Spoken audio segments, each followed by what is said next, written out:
இவங்க தான் சகோதரி ரெட்டை காட்டேரிங்க. இவங்க ஆடு மாடு மனுஷங்க எல்லாத்தையும் அடித்து சாப்பிடுங்க. முக்கியமாக அது ரத்தத்தை குடிக்குங்க.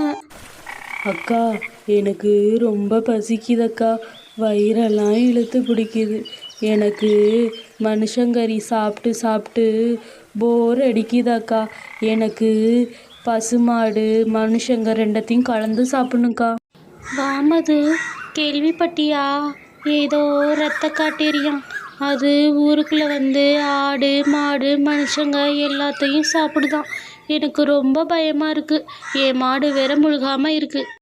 மது, என் மாடு சினையாக இருக்கனால டீ வைக்க சுத்தமாக பால் கிடைக்க கஷ்டமாக இருக்குது மது. அதனால் என் மாடு கண்ணுக்குட்டி போடுற வரைக்கும் நீ வந்து என் வீட்டுக்கு பால் ஊற்று. அதுக்கு தேவையான காசை நான் உனக்கு தந்துடுறேன், சரியா? லீலா, இந்தா, இதில் 3 லிட்டர் பால் இருக்குது, எடுத்துக்க. காசு எனக்கு உடனே எல்லாம் வேணாம். உன் கையில் எப்போ காசு இருக்கோ அப்போத்தான். உன் மாடை நல்லா பார்த்துக்க, சரியா? ஏன் தங்கச்சி இப்போ இப்படி எழுதிட்டு இருக்க? நான் தான் ஊருக்குள்ளே போய் உனக்கு வேணுங்கிற சாப்பாடு எடுத்துகிட்டு வரேன்னு சொல்கிறேன்ல, நீ கவலைப்படாத.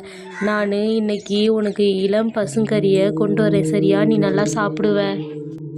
தங்கச்சி காட்டேரி அழுவவும் அக்கா காட்டேரி தங்கச்சிக்கும் அவங்களுக்கும் உணவெடுக்க ஊருக்குள்ளே போனாங்க. அப்போதைக்கு பயங்கரமான சத்தம். இந்த காட்டேரி போச்சுன்னா வவ்வாலுங்க பறவைங்க எல்லாம் பயந்துக்கிட்டு ஓடும்.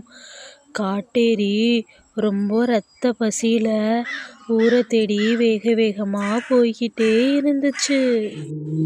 யாரும் உள்ளே இருக்கிறது? எனக்கு ரொம்ப பசிக்குது.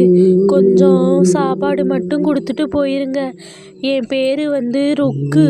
வெளியே வாங்க, சாப்பாடு கொடுங்க. ஏய் காட்டேரி, எனக்கே சாப்பிட சாப்பாடு இல்லை. அதனால் ஒழுங்காக ஓடி போயிரு.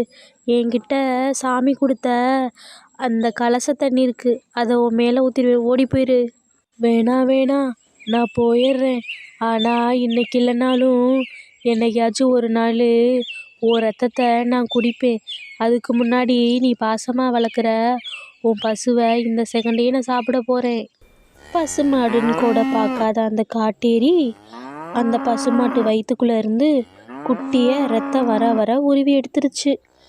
அந்த குட்டியை எடுத்துக்கிட்டு வேக வேகமாக தன் தங்கச்சி இருக்கிற இடத்துக்கு போய்கிட்டே இருந்துச்சு. மாடும் பாவம் உயிருக்கு போராடிச்சு. கடவுளே, நான் என்ன பண்ணுவேன்? இந்த காட்டேரி என் மாடை இந்த நிலைமைக்கு உருவாயிருச்சே. ரத்தம் வேற இப்படி போகுது.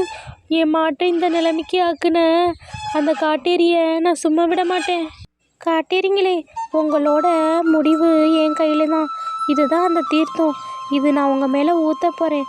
நீங்கள் ஊற்றுனதும் நீங்கள் வந்து எரிஞ்சிருவீங்க அப்படின்னு நமருக்கு அந்த தீர்த்த தண்ணியை காட்டேரிங்க மேலே போட்டாங்க. காட்டேரி எரிஞ்சிருச்சு. ஊரும் சந்தோஷமாக வாழ்ந்துச்சு.